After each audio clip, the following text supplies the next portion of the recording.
Hello, welcome to this Dawn Busters Taste Challenge, 5:30 a.m. This taste challenge is happening at 5:30 a.m. Central Standard Time. Christmas Eve 2019. It's not daylight yet, but now that we're past December 21st, each day will get longer. Dawn will be sooner, all the way till the latter part of June 2020.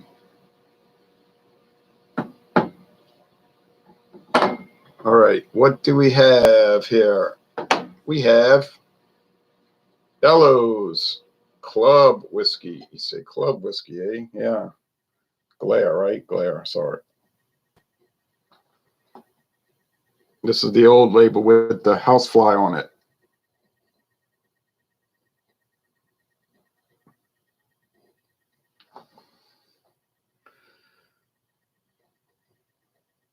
Well,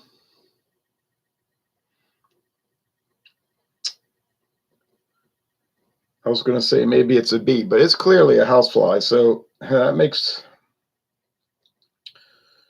you want to drink. It attracts flies. Okay, so it's sweet. All right, this one isn't very good anyway.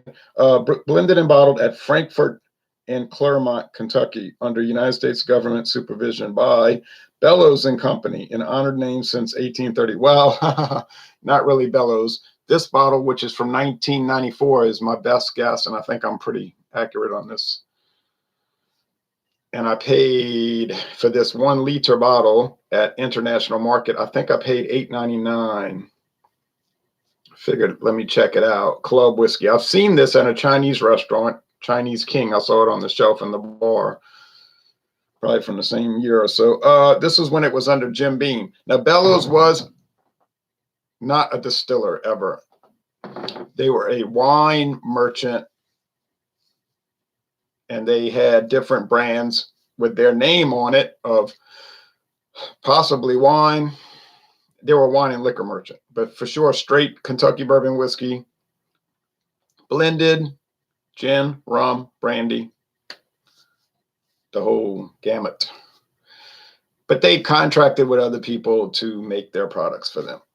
And the Beam Company might have been one of those people. Well, eventually they got bought out, and then Beam sold it to Luxco about 5 years ago. And they redid the bottles. All right. Ronnie S. says, good morning, sir. Good morning to you, Ronnie. All right. So is Club Whiskey made anymore? How could I tell you? Luxco, I'm looking at their website right now. It's not too informative. It tells you about Bellows. We make Bellows. Well, that's good. And they still do the same thing. Bellows, gin, rum, brandy, bourbon, blended whiskey, all of this. But you don't get much information. Let's see, product specifications. And then Heaven Hill doesn't tell you much. They say Clubhouse, product specifications, Clubhouse, and it's available in a glass 1 liter bottle. Here's Clubhouse. We'll look at that in a moment. Let's see, Barron's. They don't even have Bellows listed on their product specifications that I can see. This company is really weird, man. Now, they'll list Bellows. They'll show a photo and it'll say, well, I'll show you what it says. Well, I can't show you because they don't have screens. Google Hangouts anymore. Bellows. The Bellows family of quality spirits. Oh, the Bellows family of quality spirits, period. It's a phrase, not a sentence. The product line includes vodka, gin, bourbon and blend, scotch, and rum. Read more. And there is no more. It doesn't say anything else. All right, so pretty useless. And then I'm telling you right now, the Heaven Hill shows only the products. There's no web specification. There's no web page for either one of these. So here's Clubhouse with its brown and cream colored bottle. $6.99 for this liter at Savannah discount. $6.99 1 liter, $8.99 1 liter. Maxwell, greetings. Greetings to you, Maxwell, in the Russian Federation. All right.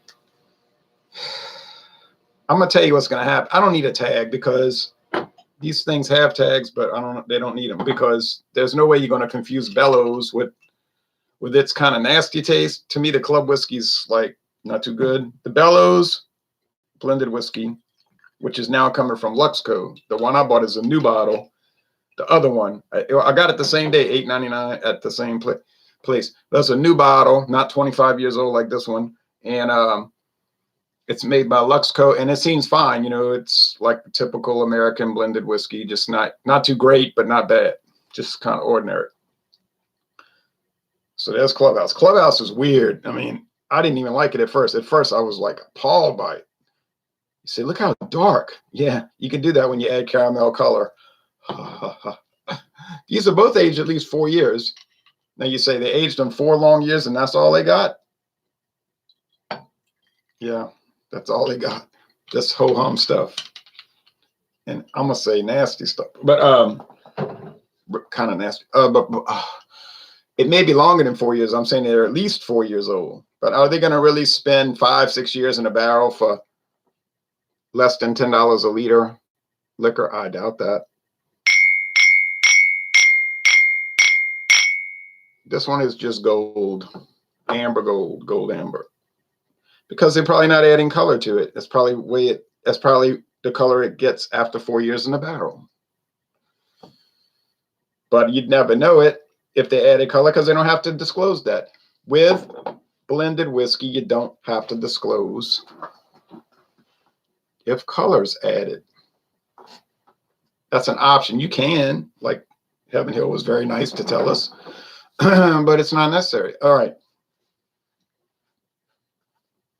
I mean, all right, I'll mix them up just for the sake of doing it, but I'm telling you right now, the Bellows has kind of a harsh rye taste and aroma, like overly harsh. It's not smooth. It's like a bad bite to it.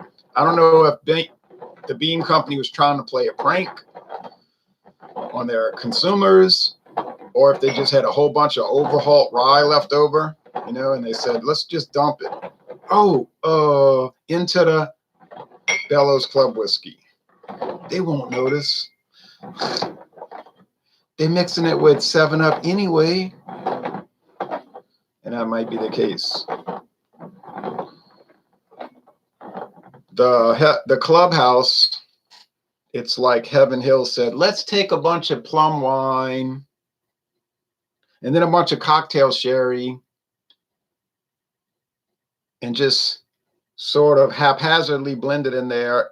And then they probably tasted it and said, whoa, that really tastes strange. But we had a lot of it left over, so just do it. They won't notice. They're going to mix it with Delaware Punch anyway. And the other one said, you're right, Frank, you're right. Just dump it, sell it, and move on and go about your business. No one's going to sit there with sniff the glasses and swirl it around and give it a decent evaluation. We have, you know, we're safe from that. But then they didn't realize I was out there. So, all right. Anyway, here we go. ABC XYZ, 10 for 10. Fake like Bacardi 8 aging. All right. Okay, now this one here has a pretty pungent and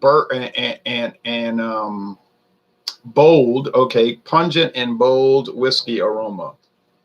Like a lot of action. That's why it must be the Beam.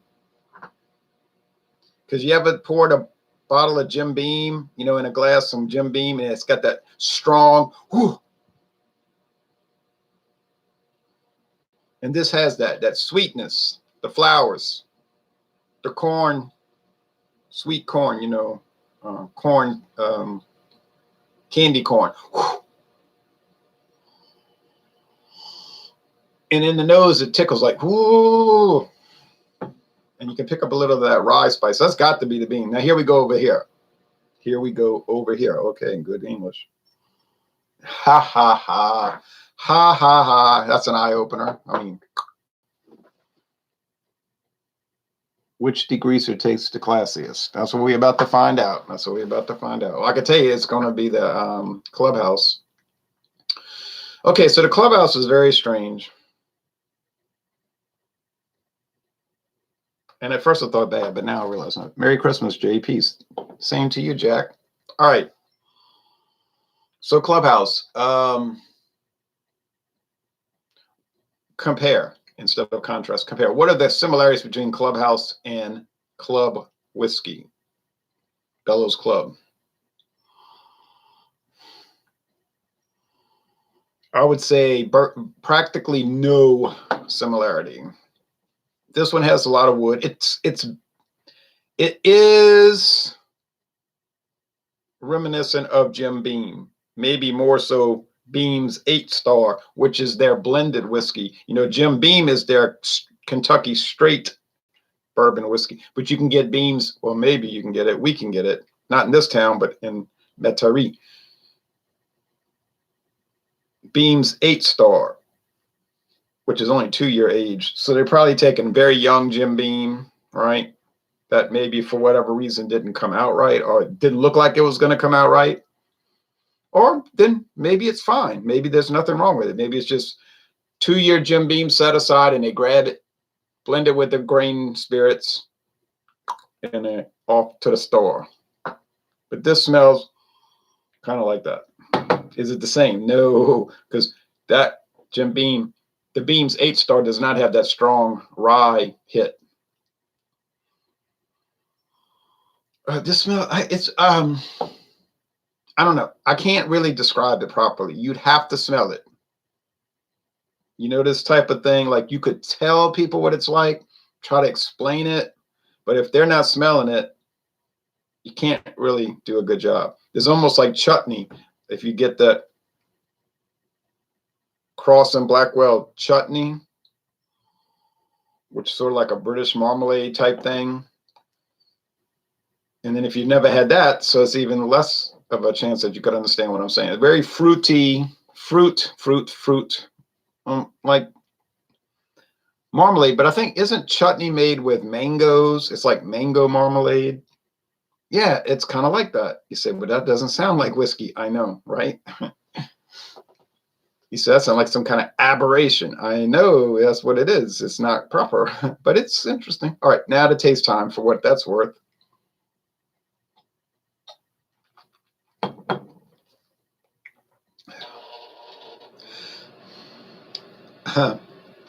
I've been drinking so much of the drinking. I would never drink at 5:30 in the morning. I meant to say I've been tasting. I mean, I have some self-control. I've been tasting so much of the Clubhouse for the last couple of weeks that I forgot what regular whiskey tastes like. This tastes like regular whiskey, but it's still got that backwash of harsh, I say pepper, which has got to be rye. You see, so when you first taste the club whiskey, you're like, oh yeah, it's like kind of Jim Beam type situation. And I don't think they make club whiskey anymore. But you'd never know by looking at their Luxco the Luxco website. Gives you really practically no information. But then the second hit, so initially you get like, oh, Jim Beam, the Greenwood, the cellar mold, which is strange on its own merits. But then this backwash of, oh, what's that harsh rye spice? Did the people go mad? Did they go crazy? I don't know what they did, but it's a little rough. A little rough. Is there anything smooth about this? No. Now, the infamous Clubhouse. And I've had Clubhouse gin, and it was mighty fine. And I've had Clubhouse rum. I have a bottle in the cabinet, and it's really good. This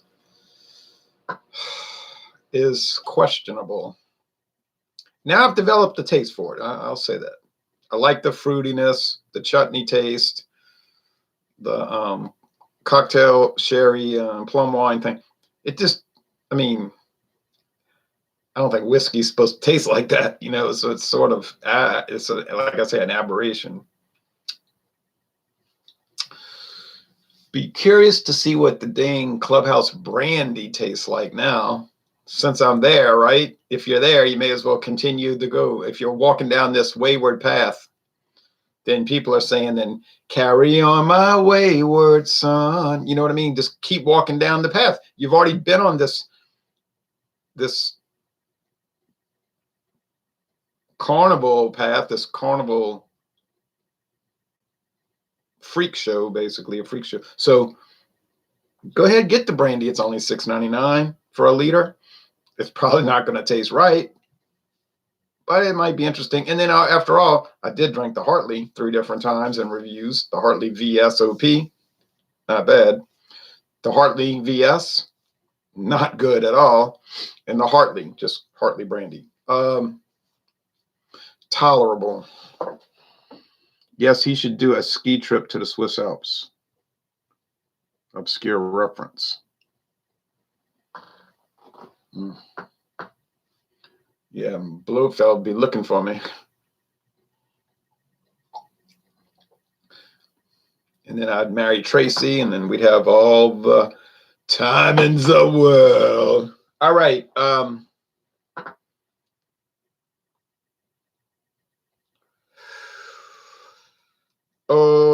I think the Clubhouse is better. This is no great whiskey by any stretch of the imagination. But on the other hand, it doesn't have that ragged harshness to it. Yay. Now, on Thursday,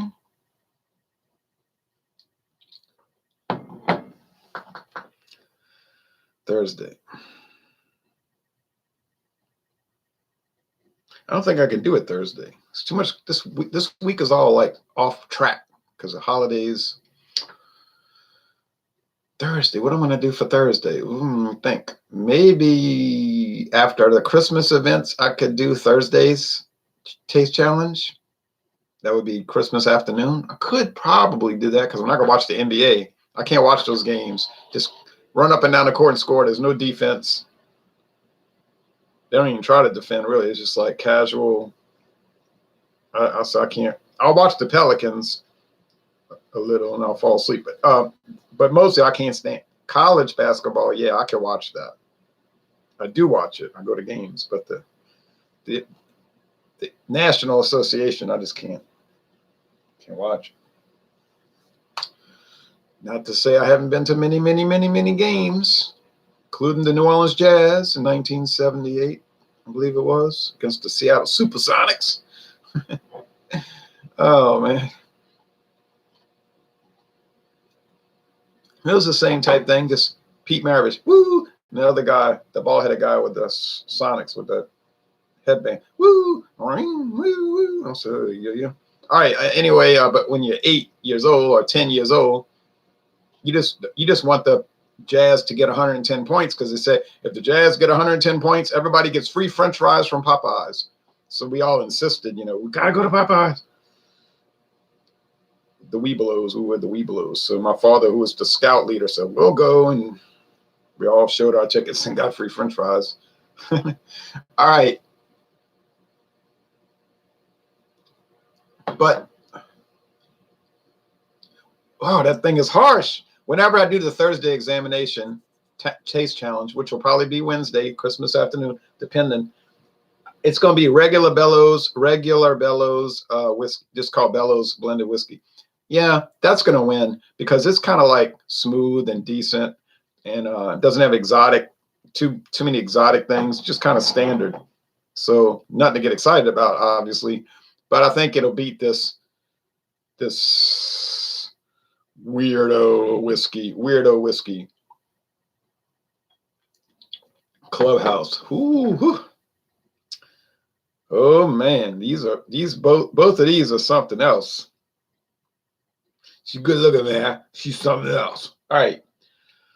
Can't say I'd recommend them unless you like weird things. If you like strange products, if you're the kind of person that likes products that really aren't right, that don't match up, that don't seem to belong, They're odd man out type of things. Yeah, well, it'd be something to try.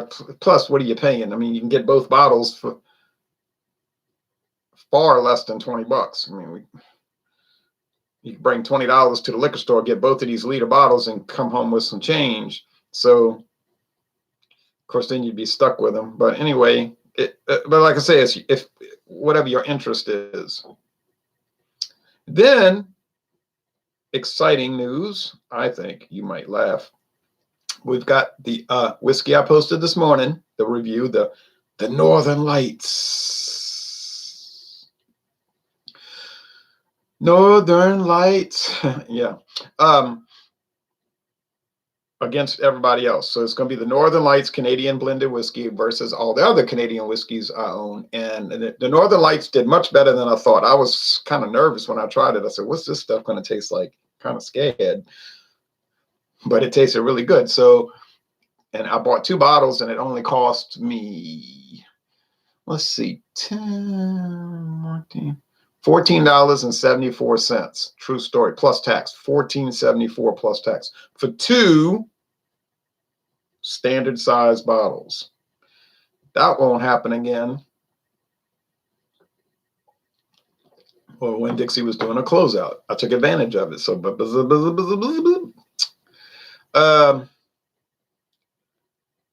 and I think that's going to be a really good adventure. The Northern Lights, which was introduced 51 years ago, 1968, versus everybody. It used to be Hiram Walker's Northern Light.